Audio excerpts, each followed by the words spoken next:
NFL free agency has kind of died down a little bit as we get closer and closer to the draft. However, there has been some movement, and there was a bit of a Browns tidbit today. So we'll get to some updates, starting with Odell Beckham Jr., former Browns, signing to the Baltimore Ravens. He was initially thought to be going to the New York Jets in order for them to continue their quest of hiring Aaron Rodgers' friends and who he wants to play with in order to trade for Aaron Rodgers, but he ends up going to Baltimore. This is a one-year deal worth up to $18 million.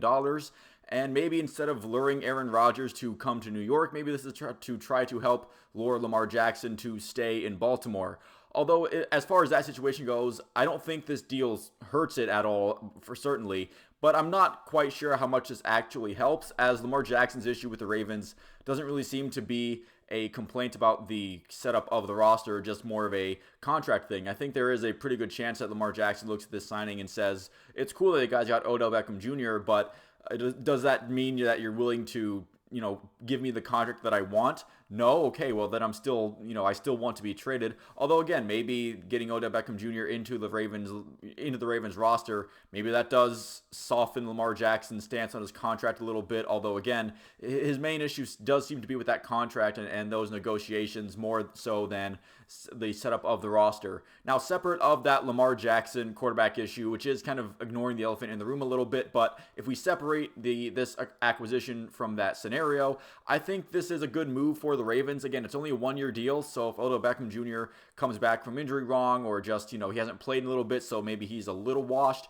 it's not like he's going to be eating up a ton of that cap space for years and years and years if this doesn't work out. The Ravens wide receiver room does need to be built up a little more. It's essentially Mark Andrews and everyone else as far as dangerous weapons who can catch the ball from whoever will be throwing it to them at quarterback this season for the Ravens. So Odell Beckham Jr. could bring a little bit more, but again, it is a bit of a risk seeing as, that ACL injury should be fine by now, but there is still the fact that he hasn't played in a professional football league game for, in quite a bit now. And I guess that's what, you hope the offseason and training camp is for. But as we've seen with people who stop playing for a while and then come back, you can do all the conditioning that you need to get, but there's nothing that really substitutes for getting into actual reps in a real live game. There is an adjustment period that will probably need to be had there in order to get OBJ back into full swing.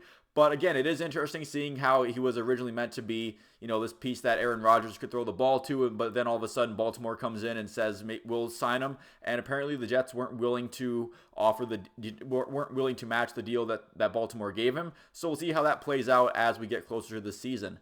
Moving on to some news from earlier today, the Lions trading Jeff Okudah to the Falcons for a 5th-round pick. The Lions also saving around $5 million in cap space in this deal. Okudah's career with the Detroit Lions hasn't really gone as you would hope if you're a Lions fan. Obviously, that's where it's been if you're willing to trade him off for a 5th-round pick after being the 3rd overall. But I feel like, what we do now is we try to search for in trades like this, we try to search for immediate, what team fleeced the other ones, where in this, I feel like there's a bit of, you understand what both sides are getting from this deal. The Lions are confident that they have addressed their cornerback needs both in free agency and that they can add some more people on that position in this current upcoming draft. And for the Falcons, again, I feel like they're just kind of, this isn't that much of a risk if they're taking him on for a 5th-round pick. I mean, obviously, there are 5th-round picks that go on to do great things, but a 5th-round pick for an NFL player that, while his career has been disappointing, you still figure maybe he'll have that upside to become perhaps an elite cornerback in maybe a change of scenery in a different uniform. But we'll see if him and Jesse Bates, who also went to the Falcons, can revamp this Falcons secondary. Again, this is a move that you can see where both sides can benefit. Jeff Okudah definitely seemed to need a change of scenery after his early career hasn't really taken off very well in Detroit. And so we get to the Browns section of the video where I did mention there was a little bit of a news blurb involving them and quarterback Greg Newsome. Rumor going around that he was wanting a trade from Cleveland. This was quickly shown to have pretty much no legs to stand on. He had just launched a charity softball game, and if that's not hardline proof enough for you, Adam Schefter reporting that Greg Newsome's agent, Drew Rosenhaus, talked with the Browns today, and that the agent said that, Greg Newsome's happy to be in Cleveland, and he's there for the long term. And if that is not enough news, if you don't trust Adam Schefter and his reporting, Greg Newsome himself has been pretty active today on Twitter, telling everyone to calm down, saying that he's going to be, sticking around for a while, and that he likes Cleveland, and he loves the dog pound and all of that. So Greg Newsome isn't going anywhere. There was just an unfounded report that he wanted out of Cleveland.